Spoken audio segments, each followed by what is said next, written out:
There have been many debates and discussions throughout the day, through various forums and through various speakers.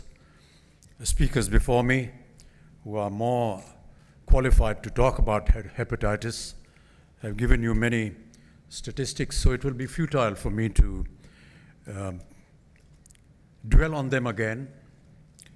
I'm here today, ladies and gentlemen, to merely reiterate to you that I am absolutely committed to the cause of hepatitis. And if my face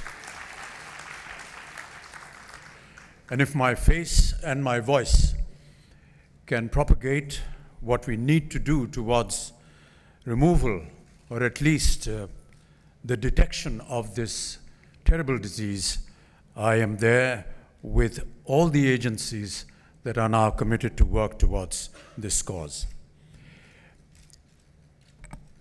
How this all started has a small story which was hinted upon by Dr. Serene in his very emotional appeal here, when he talked about an example of a porter who was denied a job in the Middle East because of the fact that he was diagnosed with hepatitis B.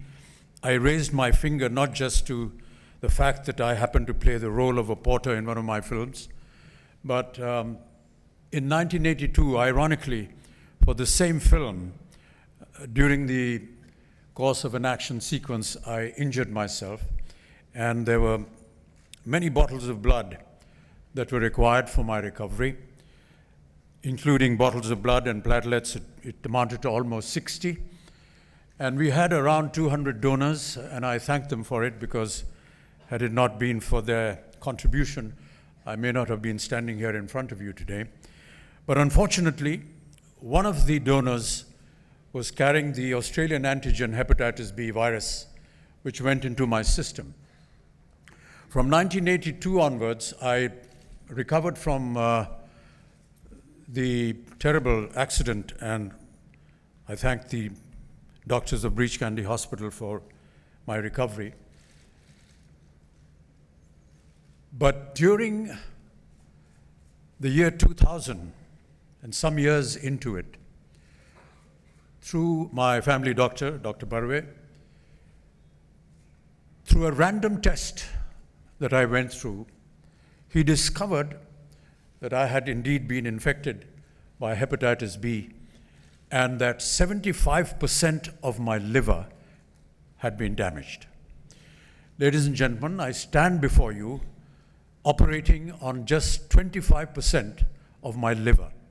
What is known in medical terms is I am a patient of acute cirrhosis of the liver, something that is normally associated with people and alcohol, but I am a non-alcoholic. I just felt that if I was able to propagate to the masses of this country through what I had been through personally, then it would be a very noble cause that I was taking up. I also took up the cause of tuberculosis because, unfortunately or fortunately, I'm also a tuberculosis survivor. In the year 2000, I was, quite by accident and by Dr. Barve, diagnosed for tuberculosis in my spine. And we went through a course of medication, and I recovered. I want to reiterate here and say strongly that people that are unaware of having themselves diagnosed regularly, religiously, may perhaps, as Dr. Barve had just mentioned in his speech, be carrying a virus which they are unaware of. Diabetes is another ailment that I work for. Diabetes, hepatitis, they are all silent killers. We are unaware of their presence in our body. And before we know it, it is too late for any kind of action to be taken. My appeal to all of you, and through the various programs that I hope will be designed by the World Health Organization, by the Government of India, I shall be able to propagate this fact that it is most important that all of us become aware of the fact that we need to be going in for some kind of diagnosis, some kind of tests, to at least know what our body contains, and if we are unfortunate enough to have this virus within us, then to assure you that a treatment is there, it can be done, and you can be cured. There are wondrous drugs that are coming out now, and I was speaking to our dear friends here who were talking to me about some modern drugs that have been now brought out in Switzerland, where the repair to the liver and perhaps repair to the disease is possible. I'm very happy to hear that. I hope that I shall be getting some of those doses myself because I need it. And I also want to say that there are various programs that the government does, and I'm happy that there are very capable and able representatives of the government of India here with us today. We need to have a very concerted program, ma'am, to put the program of hepatitis on a more definitive basis. There are lots of budgets, and there has been talk before me on how much money needs to be put. Dr. Serene put it very ably, comparing the amount of budgets required for roads and for using just 1% of that for hepatitis. But really, we need to have a designated amount of budget put across towards hepatitis so that we can all work towards its eradication. The government of Maharashtra has a wonderful scheme where they help and work along with what is commonly known as the Anganwadi. These are housewives that help in the delivery process when women are pregnant and about to deliver. I think it would be a wonderful idea, and if there are people from the government of Maharashtra here today, if they can include this process of how to educate these Anganwadis in hepatitis and give them the opportunity that when they give and help a lady at their birth, to also administer to them or teach them or educate them at least that they must have the vaccination done which can prevent their child from getting hepatitis. There are many schemes of the government of India which I notice and which I work for, whether it be Swachh Bharat, whether it be Beti Bachao, Beti Padhao. And I notice that there's some kind of a similarity in a lot of what happens.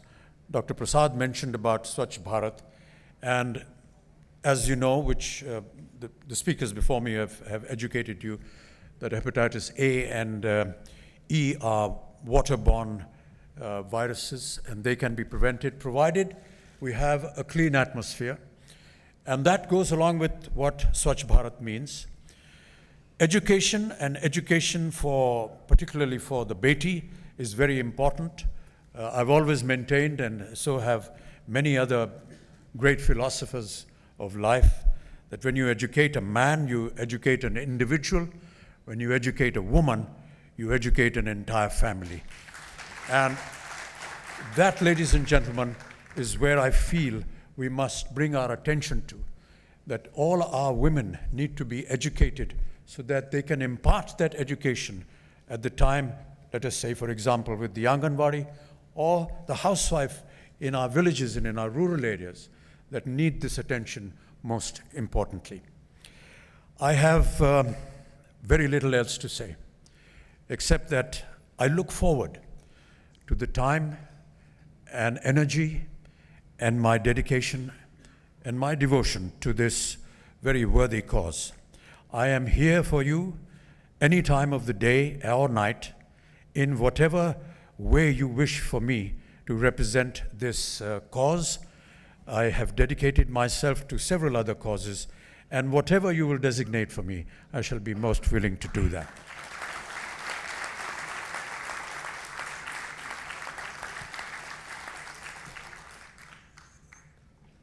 I wish to thank all the organizers today, and I wish to say that may there be many such occasions when we can all meet and discuss and leave our impressions, because many a times people come and talk and go away. Perhaps that implies for me as well. I will stand in front of a camera and I will recite a few lines which are hepatitis promotional and go away.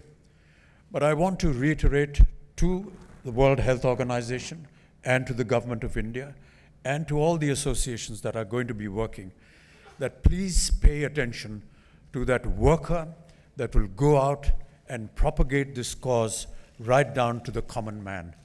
He's the most important person.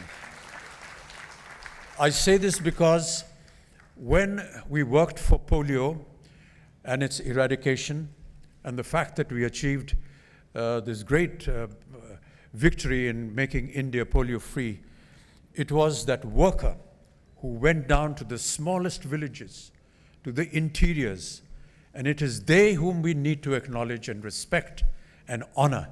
And they are the people that are going to work for you, sir and ma'am, that will help in propagating this wonderful cause. Please look after them. They are the people that will actually go and work in the fields, and we need to honor them. If ever there is any occasion when they need to be honored and you need my presence there, I shall be more than welcome to be there. Thank you so much.